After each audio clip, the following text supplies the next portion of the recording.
Академийн шагнал. Ингээ зогсож байгаадаа итгэж чадахгүй. Мөрөөдөл маш шүү дээ.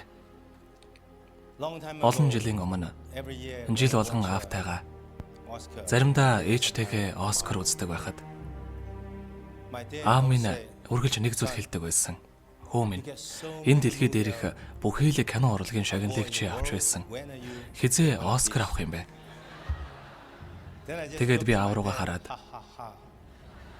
аава, би зөвхөн инедмийн тулаанд кино хийдэг шүү дээ. Нэлээд хэдэн жилийн дараа би Холливуудад ирсэн.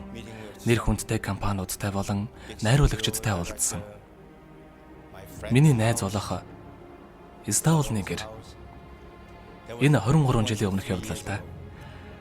Тэгээд түүний гэрт энэ жижигхэн зүйлийг харсан юм. Би хүрсэн, үнссэн, үнэрлсэн. Одоо хүртэл миний хурууныхээ байгаа гэдэгт итгэлтэй байна. Хадгалж яваарай найз минь. Дараа нь би өөртөөгөө ярьсан юм. Би үнэхээр энийг аммаар байна. Эцэст нь энэ кино урлагт 56 жил зүтгэж 200 гаруй кино хийж маш олон ясаа хугалсны эцэст нь энэ минийх боллоо. Энэ бол минийх.